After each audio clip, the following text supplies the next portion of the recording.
Hey guys, so if you read the title today, you should know what's up. We are going to do some unpopular opinions along with the Get Ready With Me today. So I'm Loki Antonio Garza today.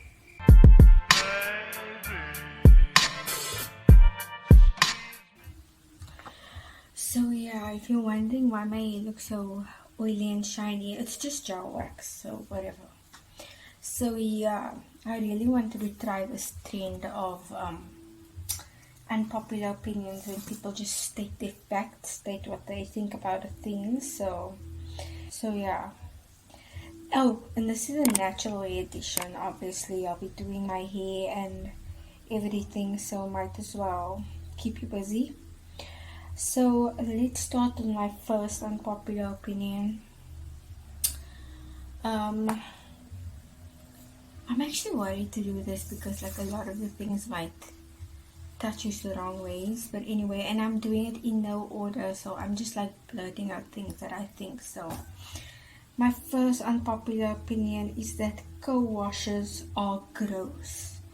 Like, let's just think of it in theory, alright? Like, you are practically washing your hair with conditioner. Like, your hair is obviously not gonna get clean and that, and now you see that old Devicle scandal that went on. It's probably because their scalps weren't clean and that's why their hair all started falling out. Sorry, I'm just looking for a hair tie. Okay, back on. So yeah, that is just my 2 cents. I've never, all my years being natural, never ever have I ever tried a co-wash, and I'm not keen to try it also just because like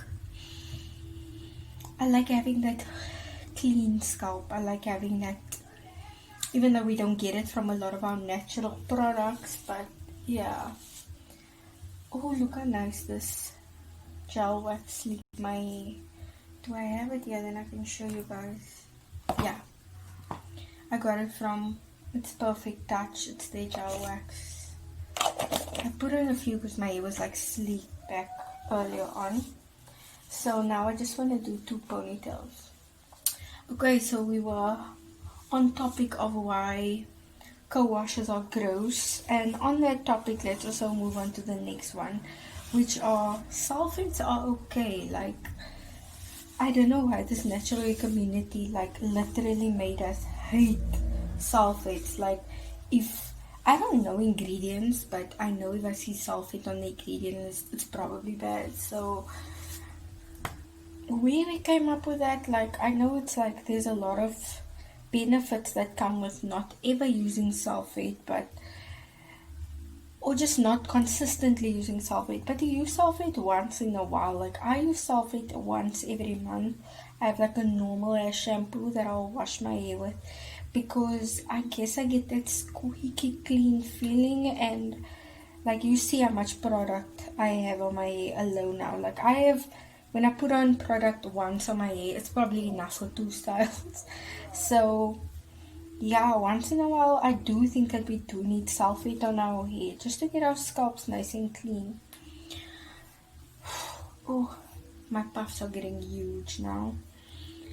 But yeah, so that is that. Sulfates are not as bad as people make it out to be. I've been using it once a month for probably as long as I can remember, and it's specifically to get that clean feeling on my scalp, and it works. So yeah. Oh, if you're wondering why I'm using these earphones, it's because like I made another video and the sound to me was just so horrible. I didn't even want to post it, but I did, and I just didn't want to have that issue again. So I went Googling and everything, and they told me just use your earphones while you don't have a mic.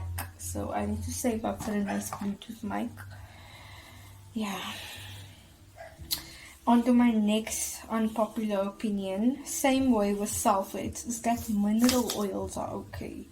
Like, everything I'm talking about when I say the things that are okay, it's like excessive use. I wouldn't go and use mineral oils on my hair every day, but like once in a while to like really lock in everything that I just put on my hair, mineral oils should be fine. Yeah, anyway, those are boring. moving on to the next one is excuses that naturals give when they straighten their hair. And the excuse they give for it is that it's a length check. Oh, let me just tie my hair finish so I can react properly.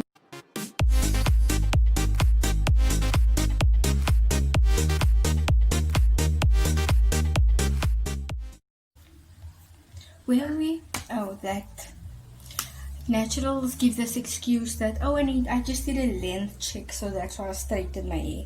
And when I tell people that I don't straighten my hair, they're like, oh, not even when you do a length check. Like, my length checks are pulling my hair down straight to see where my hair ends. I don't feel like I need to go actually straighten my hair to actually get a perfect length check out. So yeah, I don't believe in needing to do things like that to check your length, because like, you don't have to. Why are you checking your length when your hair is straight? Your hair is never gonna be straight if you're natural. Like, I don't see the need to having to straighten your hair to see how long it is. That's when I start thinking, okay, so you're probably natural just to grow your hair, and once your hair's grown, you're gonna go back to straighten your hair. If you keep on doing straight length checks, I mean, like, what is the point? Your hair is never gonna actually be that length unless you're straightening it. So yeah, if you're natural, which means you're not straightening your hair, why is that a thing? I never understood. And next thing that even I'm guilty of doing is promoting wash and goes. When I tell you, for us naturals, okay, those fairy knots that you get, those where the knots are like on one strand knots around each other like 500 times. That is when you get from your hair not being like tamed in one way, like in twists or tied up, or even like this, the way my puffs are now. Like, single strand knots are thriving. So it especially thrives with wash and goes because your hair is especially wet and it's drying in all these different directions. So wash and goes are not the best style for length retention, I will say. Like, if you someone that wants to grow your hair long, I really suggest laying low on the wash and goes, because you're giving yourself a lot of problems in the end that you just don't have to deal with if you do it and doing wash and goes. So I'm not really keen on wash and goes. I'll do them once in a while when I'm like super lazy, and I'm never late with my hair, so that's very rarely once in a while. Oh, look at my hair. We're gonna do makeup, guys. Please don't judge me. You guys know I am not the makeup person, I'm the hair person, so we're just gonna attempt to do this, okay? While I'm doing my unpopular opinions. The next thing is that your styling products and conditioner is not the same. Like, I promise you, if you're watching this, you've probably done this before, where you will do your twist out with your conditioner, or you get a curling cream and you will condition your hair with that. Like, you'll wash your hair, put on the curling cream. No, especially for me, like, I feel like I am a hair blogger, so I feel like I should get things right. And using products where they're not really supposed to be used, or using them in ways that they're not really supposed to be used, would lead to you creating the product, like not getting out of it what you thought you should get out of it. So yeah, that's where people are like using a conditioner to do a twist out, and then like, oh, this brand sucks, I hate it so much, when in actual fact you're not doing it right.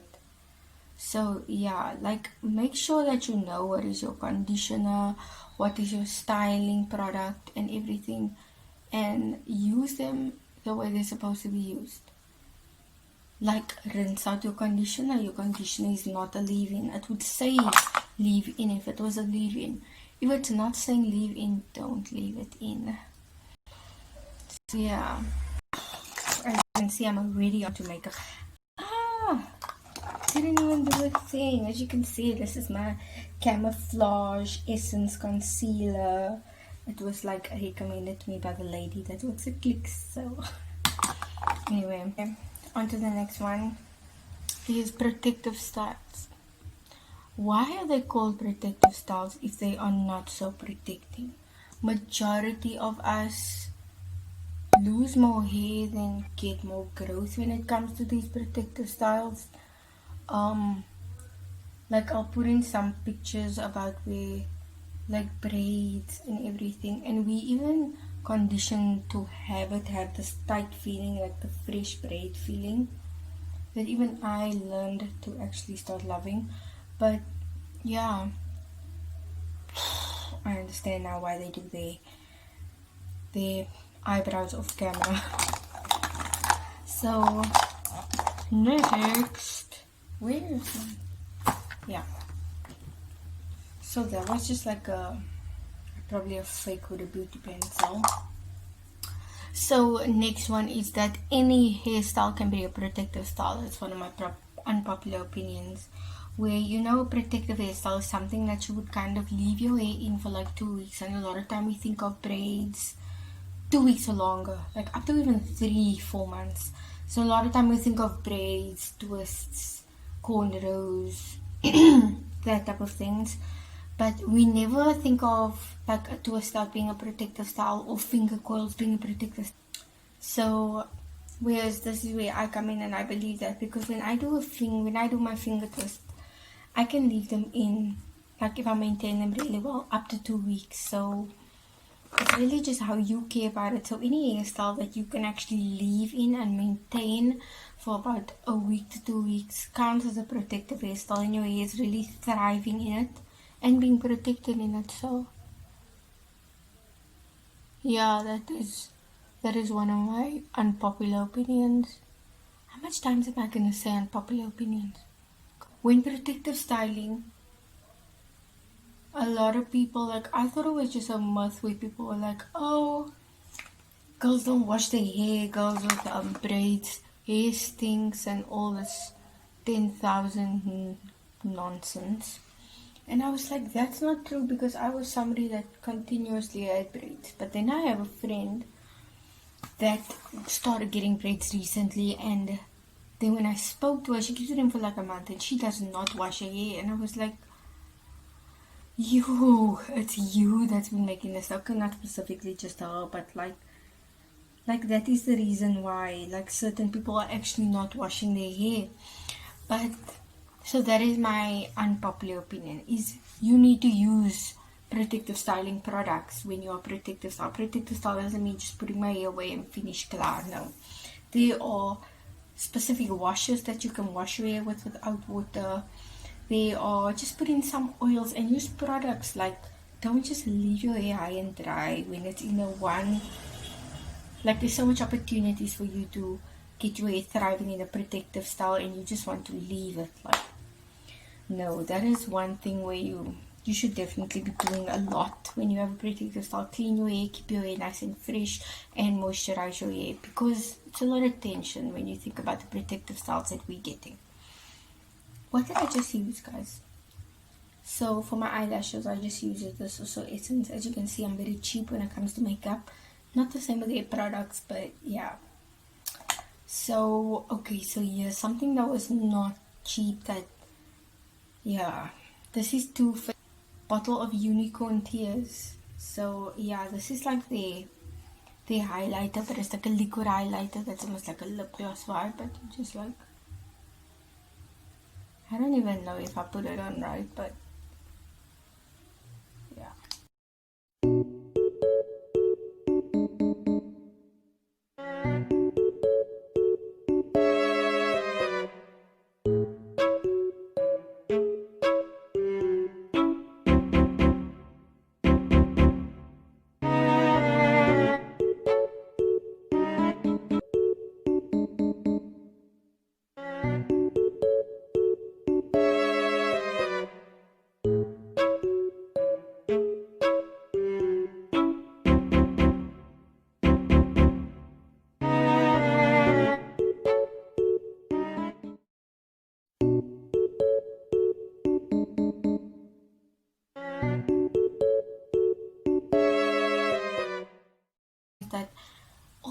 products that say it's for damaged hair work perfectly on my hair, and my hair is not even a little bit damaged. Like, it's just like the default for damaged hair, just like coarse, thick hair is like on the spectrum of damaged all the time, because that's the product that work amazing on my hair. Anyway, next one is that this one I've been actually really scared to put in, because I know a lot of people's gonna look at me like, and it's kind of something that, like, once I say this, I can't ever do it again, because I will automatically be a hypocrite every single time I do it. But it's something that I really think.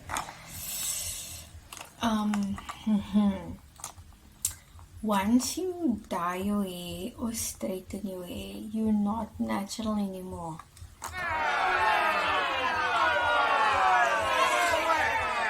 Like, you're not as natural as somebody that never did that. That's what I kind of like. I'm trying to put it in, like, your hair could look better.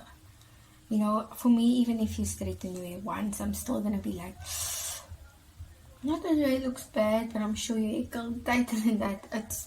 It's just something, like, I'm just so, the heat damage I had was like so detrimental that, like, I'm just so scared of it.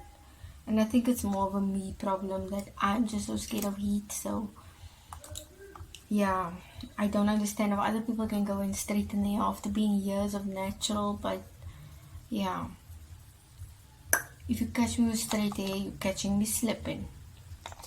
Okay, so the next unpopular opinion is something that I came out recently that I was actually frustrated about, is that brushing my hair, especially when my hair is in this state, brushing my hair out from root to tip just doesn't work.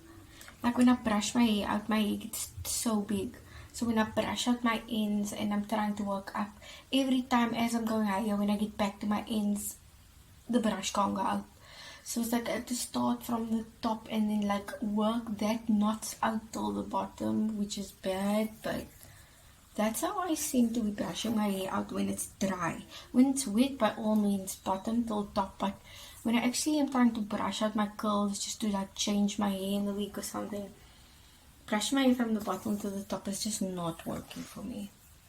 Another thing is that people without 4C hair shouldn't talk about 4C hair. So I agree to this on a certain extent. Don't talk about 4C hair, and, like, just even give advice about it if you don't know anything about it, which would be people without it. But, like, for me, I've heard so many people say things about 4C, like, 4C is my hair, and this is people that have the hair that is saying this to me, that they is so hard to do anything with it. Like, they can't curl it, it just doesn't curl like that, and it just doesn't, and they just can't. Like, all I hear is excuses when it comes from people who complain about their 4C hair, because, like, I have even a thread of where I did my one guy friend's hair, and he has, like, thick ass type 4 hair, like 4C hair, like,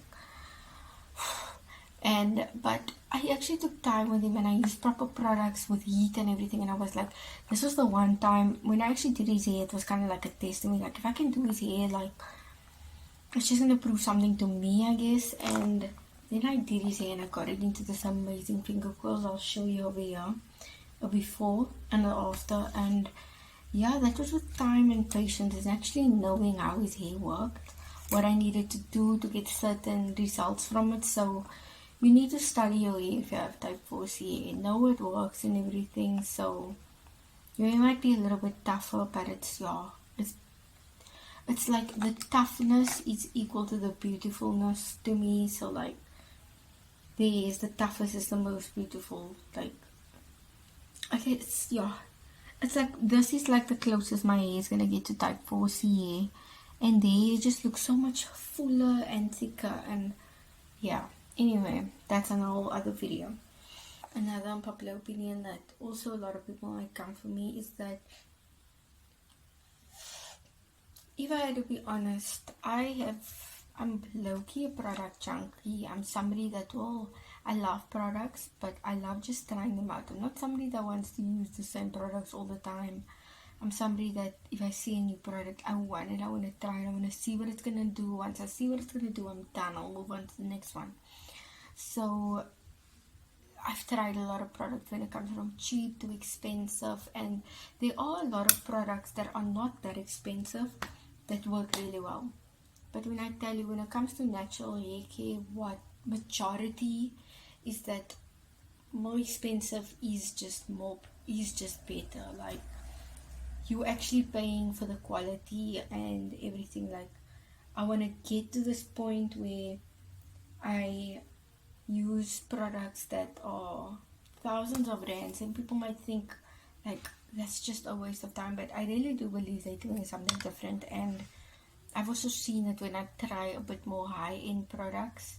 So, cheap products can, not cheap, no curly products are cheap, but there are products that are fairly priced that can give you very nice results. But then there are products that are very expensively priced where results come out specifically just from them like that. So yeah, I am one that believes that expensive is better, which is low-key bad and low-key bougie, but yeah. And then my last unpopular opinion, which is kind of like one controversial one, is that coconut oil is not that bad. Speaking from someone who suffered that, when I put on coconut oil on my hair, it's that dry, brittle effect. After going to go, if something works for a majority of people and it's just not working for you or a handful of people, there must be a reason why. You're probably not doing it the way everyone else is doing it, or something is just not going right. So I stumbled on this post some time ago of where they explained that coconut is almost like a protein mimicker. So if you've ever had a protein overload situation going on with your hair, you know that it's like one of the most unpleasant situations to have your hair in. So coconut can kind of give you that exact same reaction on your hair. When it comes to the feeling, it will just feel dry, brittle, like it's gonna, like if you push a brush through it, all your hair is gonna come off with that brush. So I do think when you're using coconut oil, to try and mix it with something a bit more moisturizing, like moisturizing oil, or use the coconut oil as a sealant, like on top of moisturizing products and everything. Don't put coconut oil on your dry hair. It's just not, I don't know what you think it's gonna do, but it's not gonna do that. So yeah, coconut oil can be good, just learn how to use it. And always try, also if you have type 4 hair, don't use coconut oil at room temperature. Get the temperature a bit higher to where it can be, till where it's a nice and oily oil, and then you can put some of that in your hair. If you're putting it on your hair, try not to put it on, and try to also put it on with other products. Like, have a little bit of moisture in your hair when you're putting it on. Try not to put it straight on dry hair. That is just would balance down to protein overload, where it just feels that it's not a protein overload. It feels exactly like a protein overload. So yeah, if you like this unpopular opinions, and yeah, let me know about my makeup and everything. I'm not gonna get dressed because it's like winter and it's night and I'm going nowhere. So yeah, this is what you get.